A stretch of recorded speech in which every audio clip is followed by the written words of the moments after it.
Hey everybody, it's Jamie, and welcome to today's Dev Diary video where we're going to be talking about what we've been working on for the last 2 weeks.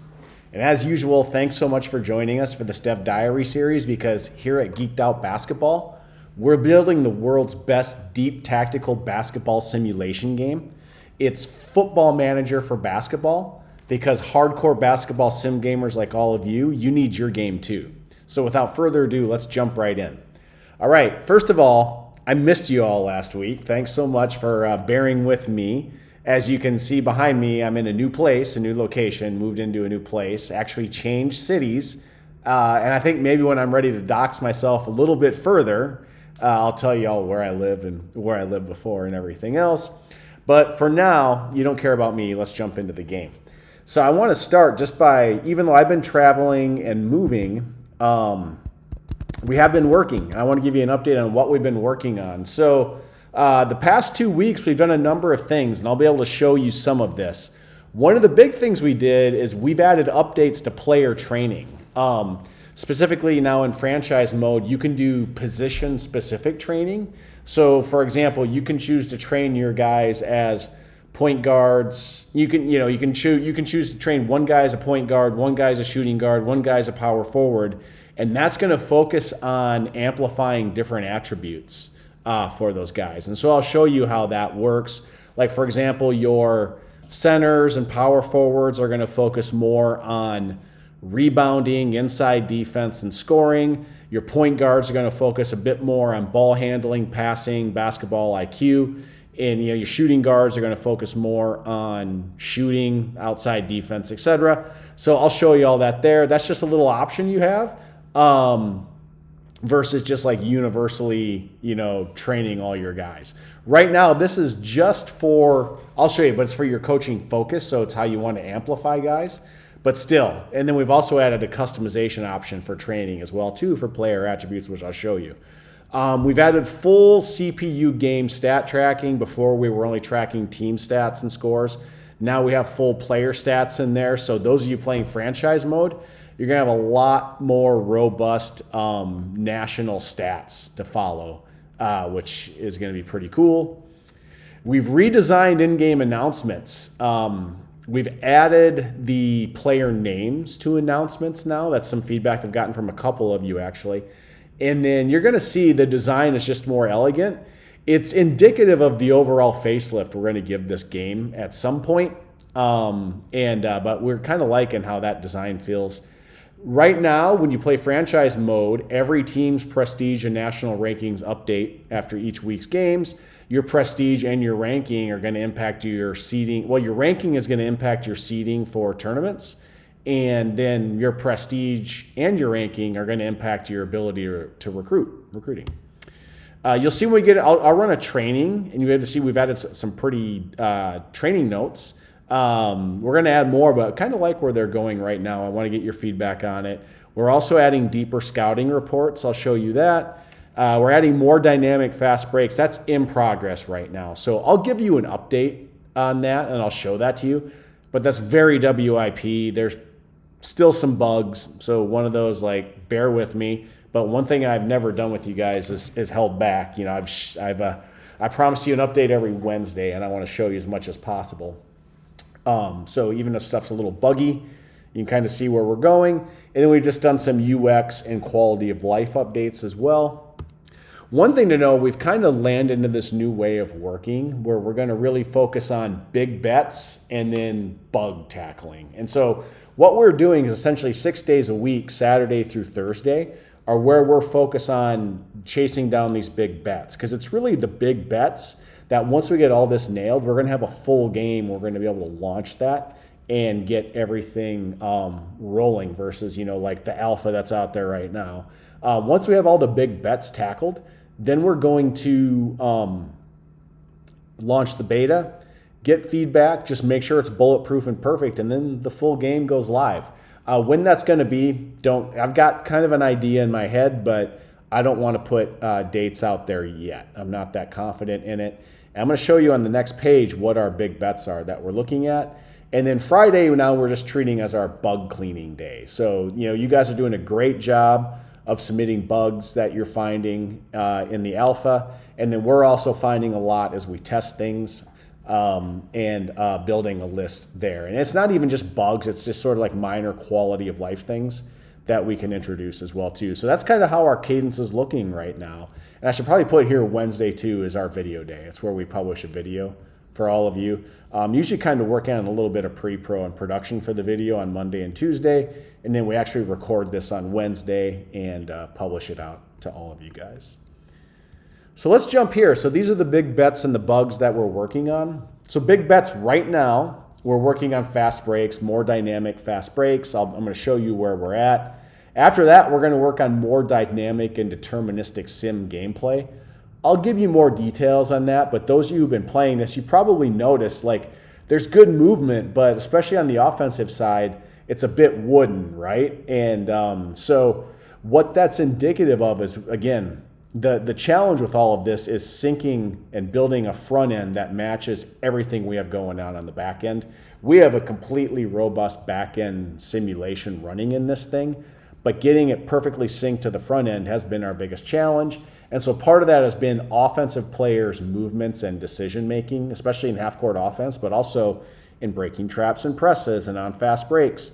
You're going to see when we get that update in there, it's going to be significantly more dynamic and complex and deterministic versus sort of like wooden, which is how it feels right now. I'll give you more on that in the future. We're going to give this thing a design facelift. Like, it's still obvious right now that it's designed by someone like me who's not a designer, and some developers and some AI tools, but we actually have like a designer that's going to be coming in to help us with this. My big litmus test, and like, for example, I'm never going to charge money for this thing until we have this one nailed, which is the end of quarter and end of game perfection. Because frankly, I've played a lot of sim games, strategy sim games in my life, and it's end of game and end of quarter wonkiness that is super, super frustrating for people. And so we're getting there, we're improving it, but it's not perfect yet. And to me, that's going to be the thing that when that's perfect, I'm going to know that we've got a game that's ready to go to prime time. So I'm just kind of putting that out there. That's one of our big bets. We're still updating all team logos, courts, and then we need to put in player images for all non-conference teams. Right now we have 64 logos developed, and then out of 128 teams. And then for those of you who are playing, franchise mode, you'll notice that your out-of-conference games that are away games are essentially just on Bentley Truman's court. We just kind of use their court as the placeholder, but every single team's going to have their own court. And then eventually when we go to the full game, if you want to mod in your own, we're going to play with how can you customize if you want to mod in your own team or teams or something like that. So we're looking at a couple things. It could be some AI image generation, or it could be where you could upload your own images, but the court's going to be important because the court has very, very specific dimensions to match our 2D animation. So that's coming down the road. But again, visuals are super important to this because that's honestly an area where I think a lot of sports sim games fall short, is like in visual and pomp and circumstance. And speaking of speaking of in-game experience and pomp and circumstance, we need to get the full suite of in-game sound effects. We're building a plan for that right now. Haven't executed it yet, but that is on our roadmap. We're also going to need to get the whole full sort of like national media and beat reporters. When you're playing franchise mode, you're going to have full reports every single week. They're going to give you insights as a coach in terms of how your team is playing, how other teams are playing, and just kind of how public and recruits are perceiving you. And then we need to do a whole overhaul of tightening of the responsive front end design as well too. So there are other things that are going to, this is just our current running big bets list right now. Essentially when this gets down to 0 is going to be when we have a full game ready to go into beta. I really hope that's going to be in a reasonable amount of time. And then just a heads up, this is like, for example, our Friday task list right now. Hopefully by the time next Wednesday's video comes out, all of these little bugs should be squashed. But we're finding just take one day, tackle these bugs, and then work on our big bets for the other 6 days. But right now, kind of what we've been seeing is that fouls that are instigating bonus free throws are not being announced in our announcement system. We're going to fix that. The final shot animation, right now the final shot of the quarter, the shooter is many times shooting the ball when there's still like 12, 10, 15, 8 seconds left to go on the clock. We need to nail that so he's not shooting until there's till the clock's going to hit 0 when everything resolves like a normal basketball game would. Right now, there's some incorrect highlighting taking place in the play call center, specifically on aggression, tempo, and defensive plays. We are going to fix that. The offensive rebound kickout animation it's not broken, it's not buggy, but it needs to be fixed. Right now, only 2 players animate, the rebounder and the offensive team's point guard. We're adding animation to the other 8 players as well. Again, there's an animation bug when the computer calls timeout. It's cutting off a turn prematurely. We don't see the animated result of that turn. The back end runs and processes the result of that turn, but we don't see the animated result, so we're going to fix that. And then right now, there's just a weird animation double inbound pass happening on presses and traps, so we're going to fix that as well too. So without further ado, that jumps into that. Let me show you guys the game. I want to show you a couple things. First of all, let's go into franchise mode. Hopefully I need to run a training. Yes, sweet. I've been practicing this. So I want to show you training and a couple updates. Let's just do an auto train for now. So right now, in terms of your coaching style, again, you can be an authoritarian, focus on like discipline or rebounding or execution, or you can be a culture builder, more like Pete. This is like if you want to be Bobby Knight down here, or if you want to be like Pete Carroll, you can inspire a team or build their confidence, focus on team building, and then another one here is player maximizer. And so here, this is just you're focusing on improving your player attributes above all other things. And so what you can do is you can take one of 4 focuses on, this really will focus on amplifying the gains your players get in certain attributes. And so you can do what's called the top 3, where you're going to amplify the gains that each player has in their current top 3 attributes. This is like you just want to make them even better at what they're already strong at, like strength onto strength, build your strength and win with what you're already good at. That's a perfectly viable coaching strategy. That's what this one will do. I personally like the attributes 4 through 6. This is like taking your players, in my mind, from good to great. This is taking not their top 3, but what attributes do they rank at 4, 5, and 6 at for themselves. And so you're kind of building them up even more as well. Or you can do positional focus. This takes each player's highest rated position and it's going to amplify their traits at that. So like, for example, Carlton Bonner, who's inside, focus on inside defense, rebounding, and strength. Same for Kwame Castor. Mose Hawkins, who's my point guard, right? Passing, ball handling, and IQ. Kevin Nelson's my shooting guard. Look at this, shooting, outside defense, and agility. So again, and then where's a small forward here? Looks like, Philip Ali, scoring, strength, and agility. So your small forwards are going to really focus more on amplifying their athletic abilities, strength and agility, as well as their ability to score. Might actually update that to be endurance. So your small forward are just purely working on their physical play. That's kind of what I'm thinking. I'd love to hear. Comment below if you like that idea. Take scoring off a small forward and make it an endurance focus. And then custom is where you can just choose 3 at custom. So let's say, for example, Kwame, even though he's an inside guy, he's a power forward in terms of ratings, let's continue to plus up his shooting. And let's get his agility because his feet are a bit too heavy. And then, free throws. And you can choose 3 traits for each guy. And then those will be amplified during practice. So there we assign the focus attributes, and that's if you want to be a player maximizer, and that's going to be your coaching style. And again, you can choose a different coaching style each week. I'm going to recommend that you kind of lean more. You can mix it up some. It's good. But you're going to want to lean into one more often than not. And I'm going to do a little bit of an update on that in a few weeks. And we're also going to add a graph that shows you how you as a coach are building your equity as a coach across these 4 things as well. But let's run our training. Now it's all, another thing that we're working on is every time you run training and every time you finish your game, it takes a little bit of time for all the computer teams to run their training and then to simulate their games. I'm working on some logistical things to speed this up. So right now it takes a little bit of time, but I guess, one thing you're getting is a super authentic simulation experience. So those are guys. So here are the practice notes. We pulled them up to the top.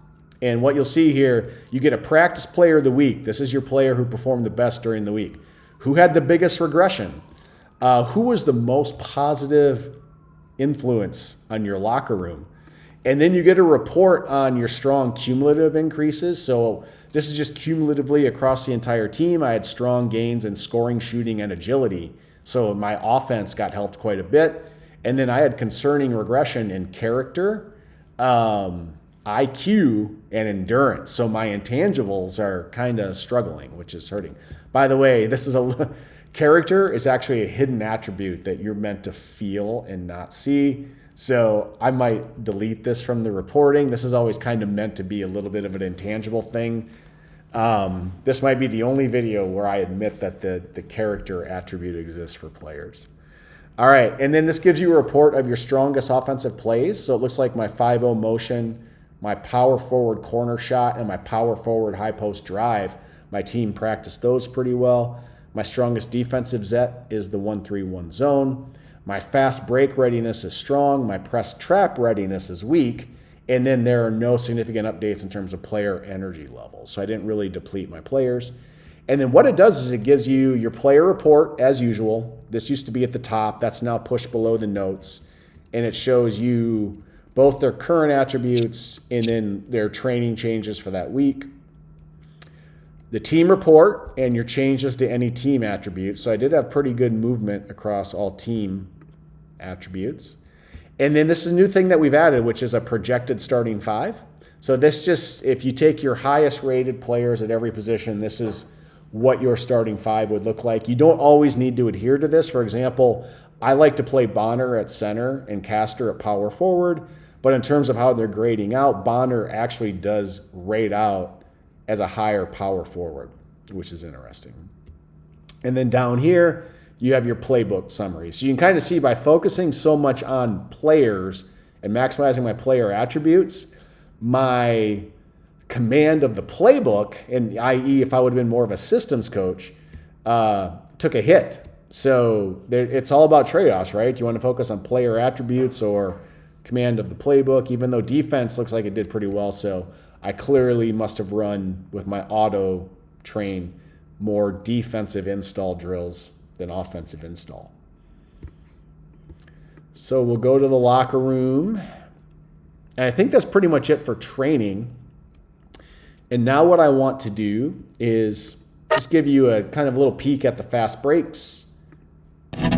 Let me just adjust things a little bit here. And we'll get Mose in here. And then I'm going to set the game plan. Just for this, I'm going to max out fast breaks just so you see them, but also getting back on D.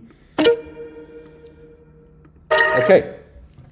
So there'll be some other things you'll see here. For those of you who haven't seen it, you can manage your offensive tempo, your overall team aggression, and your press trap settings in real time. Or if you just want the sim settings to take hold, you just press this red X down here.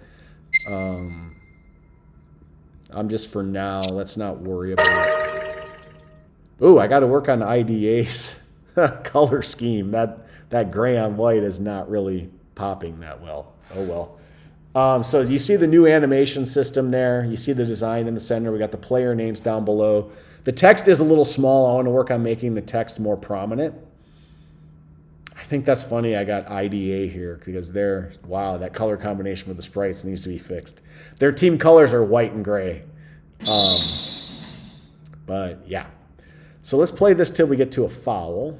I'm sorry, a fast break. I want to show you guys some nuances with fast breaks. Now, again, warning, the fast breaks might be a little buggy.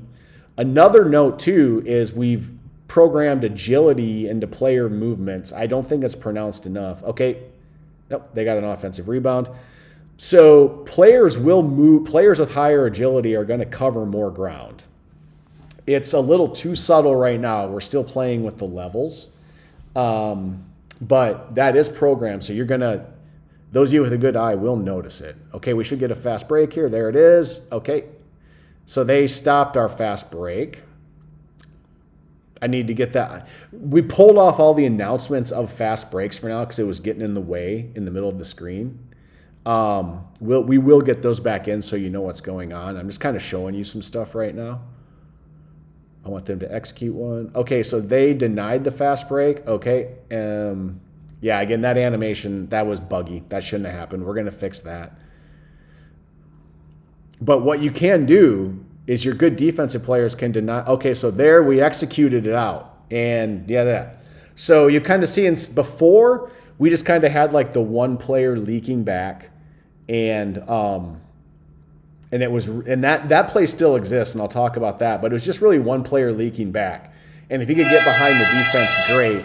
And if not, he was probably going to be stopped. Now, if you notice, we got a rim runner identified. And right now, that's the player who's furthest back when the rebound is grabbed. He takes off right when the rebound is grabbed. Your then outlet receiver goes to a point to receive the pass, and he catches it, and he looks for a fast break pass out to the rim runner. And that's what's happening. Now, the animation's still a bit clumsy, like I said, and so we're getting there. But the point is that's going to be your rim runner fast break play. You're still going to have the other one, which is, we're calling it covert release, which is where that's going to be more player IQ based. And so your player's going to try to use his IQ to get behind the defense who got back. And if he does, then, and also the defense is going to need to use their IQ to get back in, and prevent the fast break. And so it's really the covert release is more focused on intelligence and player IQ, whereas the rim runner is just more straight, like your player's agility and, how well have you practiced fast breaks and what's your team fast break efficiency score. We'll put all this in the tutorials. And then how well is your defense, or how well does the defense have their fast break opponent modifier setting based on how much they practiced it during the week as well. And then that's really, or their fast break defense setting. And that's really going to determine how well you can execute rim runner fast breaks. And then we're going to put in another one. It's not in there yet, which is going to be, we call it, where it's called the 32, where you're always trying to create a 3-on-2 and the team's going to run down. And what is the rim runner still gets ahead. The ball handler and one player for your 3-on-2 are going to fill like a wing and a corner. The rim runner is going to go to the post. Another player is going to fill the other corner, and then your rebounder, outlet passer is going to come and trail and kind of take the top of the key. But then it's really on your point guard at the wing holding the ball. Does he want to continue to drive in and then potentially dish to your rim runner? Does he want to hold up and let the rim runner post up? Or does he want to pass down to the rim runner who's posting up, who draws in the defense and then can kick it out to one of the corners for a 3? And so you're going to see there's going to be a lot more optionality on the fast breaks versus just the covert release that we had before. And then you're going to be able to set your settings if you want to run one of those more often than not. Because at the end of the day, just very bluntly put, the covert release play is going to be pretty much just purely reliant on player IQ on both sides. The rim runner is going to be just purely reliant on athleticism and some of your team's ability to execute the fast break. But then the 32 is going to be all about that's going to be the most reliant on your team's ability to execute fast breaks, plus your team chemistry, plus having a smart, whether it's your point, whoever's handling the ball at that point, bringing it up, his ability to make good decisions. And so it's really, do you want to rely on your team's intelligence, your team's physical attributes, or their holistic ability to execute fast breaks? And if you can rely more on your holistic ability to execute fast breaks, that's going to be the one with the most optionality. That's going to be the most difficult one to stop. Whereas the covert release, relying on the IQ of your players or the rim runner play, relying just on the physicality, those are very one-dimensional plays. And if the defense stops those, then they're over. Whereas if they stop 32 coming down, your point guard can make things happen still. So we'll get more tutorials into this, but that's just kind of showing you how we're bringing more complexity and dynamism into our fast breaks.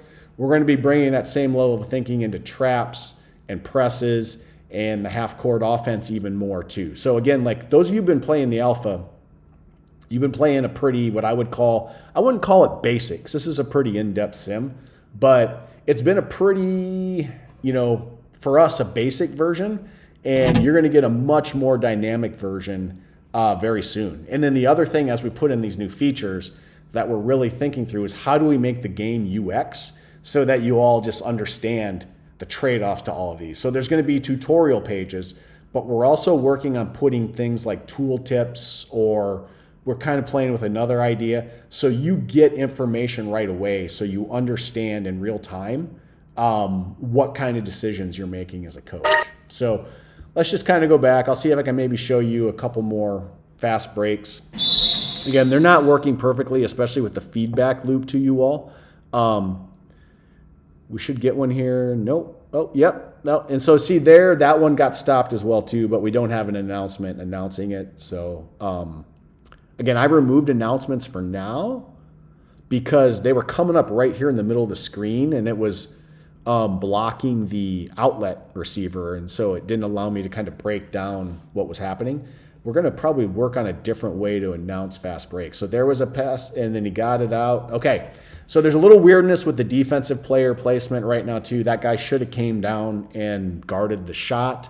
So again, these are all bugs that we're working on. But you kind of see, okay, so there it got stopped. That animation, like for example, the player shouldn't have been zipping down the court so fast like they were there. That's all stuff that we're cleaning up. That movement should have happened more at a real-time speed, or sorry, a normal speed, which it's going to. Okay.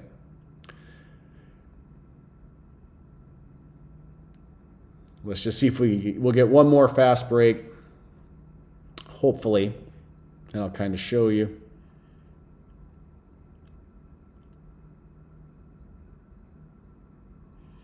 But this kind of gives you a sense of where we're going with everything.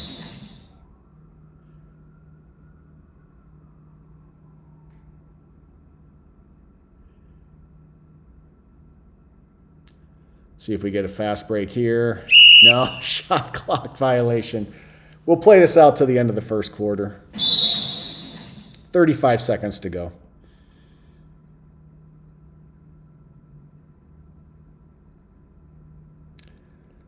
All right. One little note too, the more zone defense you play, the more likely your point guard or shooting guard will be your rim runner. All right. And Kwame Caster hit the end of the quarter shot. So that's it for today's video. Hope you enjoyed the updates. And as usual, thank you so much for taking the time to watch these Dev Diary videos. It really does help having you all along with this journey. I've really enjoyed getting all your feedback on the alpha. Please keep it coming. And I look forward to giving you another update next week. And hopefully maybe a little better designed background than this crate and empty wall in the background. Okay, thanks everybody. Have a great week. Bye-bye.